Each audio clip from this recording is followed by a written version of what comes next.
ismim Gulchehra. Yoshlikda erta turmushga chiqqanman. Hayotimda sevgi emas, majburiyat ko'p bo'lgan. Erim bilan munosabatimiz yillar davomida sovuqlashdi. Ko'proq ona, bekalik, sabr va jimgina yashash rolini o'ynadim. Yolg'izlik ichimni yeb bitirar, lekin tashqaridan hech kim buni sezmasdi. O'g'lim Shahzod esa universitetda o'qirdi, bilimli, tarbiyali bola. Bir kuni u uyga kursdoshi Shahbozni olib keldi. Bir qarashda oddiy yigit edi. Lekin nigohi, o'sha nigohda nimadir bor edi. Meni ilk ko'rganidayoq yuragimni titratgan bir tuyg'u uyg'ondi. O'zimdan uyalib ketdim. Men axir onaman deb o'zimni koyidim. Shahboz bizga tez-tez kela boshladi. Har safar kelganida ko'zim ko'ziga tushar, yuragim gupillab ketardi. U ham buni sezgandek menga nimalarnidir nigohlari bilan aytardi. Bir kuni kechqurun Shahzod do'stini biznikida qoldirdi. O'zimga oddiy mehmondek qaragin deb tayinladim. Tun, hammaning uxi, oshxonada suv ichib turgandim. Orqamda kimdir borligini sezdim. Qayrilsam Shahboz. Ko'zlarimiz to'qnashdi. O'sha daqiqada hech narsa aytilmadi, lekin yuraklarimiz bir-birini topdi. "Opa", dedi u ohangdor tovush bilan, "sizga qaraganimda yuragim o'zini yo'qotadi." "Gapir", dedim ichimda, "gapir, yuragim seni eshitmoqda." Lekin tilim jim edi. U menga yaqinlashdi. Nafasi yuzimga urildi. Yuragim urardi, lekin bu safar bu urish qo'rqinchdan emasdi, bu sevgi edi. Men ilk bora o'zimni ayol sifatida his qildim. Yillar davomida birinchi marta. U mening yuzimdan siladi. Qo'llari titrardi. Mening ham. U asta labimga yaqinlashdi. Men qarshilik qilmadim, chunki yuragim unga ha deb javob bergan edi. O'sha tun biz ilk marta birga edik. Yomg'irdan keyingi tongdek toza va iliq hislar og'ushida uxlab qoldik. Men ayol sifatida qayta tugildim. Lekin ertalab meni vijdon azobi uyg'otdi. Bu sevgimiz gunohmi? O'g'limning do'sti bilan bo'lish, axir bu sharmandalik emasmi? Ammo yuragim bunday demasdi. Yuragim bu hayotingdagi ilk chin sevgidir deb baqirar edi. Oradan kunlar o'tdi. U yana keldi. Yana ko'zimga qaradi va yana yuragim erib ketdi. Biz sevishar edik.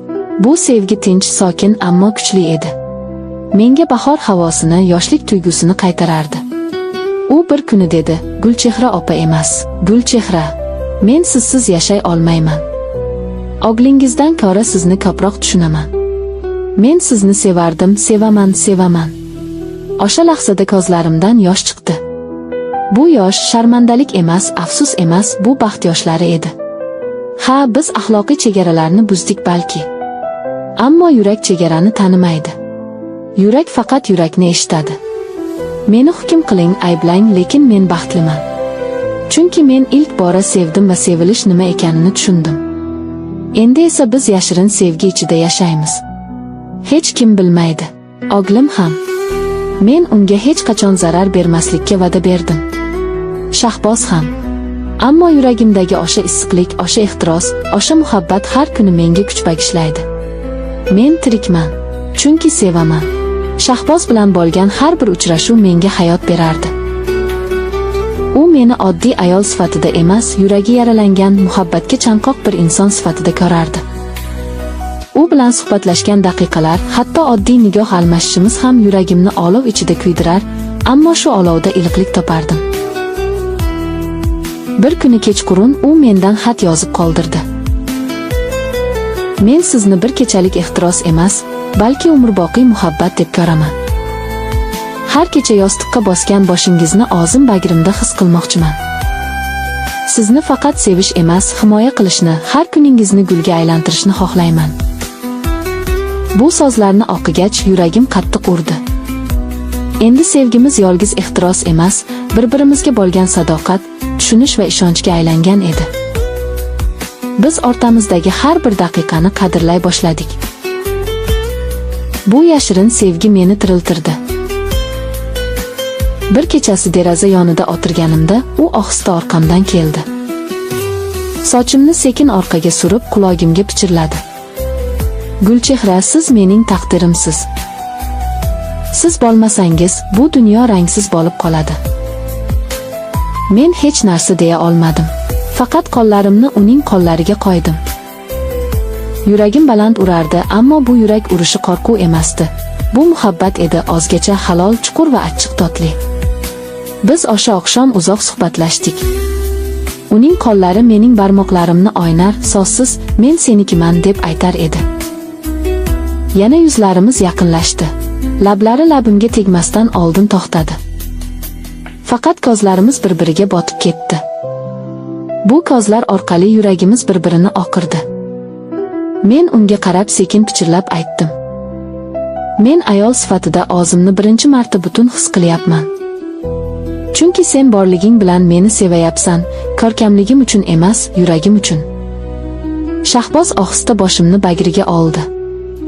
Biz uzoq jim o'tirib qoldik. Na ehtiros so'zda aytildi, na harakatda, lekin tanalarimiz orasida begubor muhabbat, chuqur ishonch va ehtirosli sukunat suzib yurardi. Keyingi kunlar bu sevgi bizni mutlaqo o'zgartirdi. Men endi faqat ona emas, ayol edim. U esa oddiy yigit emas, yuragimning egasi edi. Har bir uchrashuvda, har bir qo'l tegishda, har bir nigohda ehtiros bor edi, lekin bu ehtiros najotkor sevgi edi. Yashirin uchrashuvlarimiz tun jimjitligida bo'lardi. Birgalikda tongni kutardik. U menga shivirlar edi.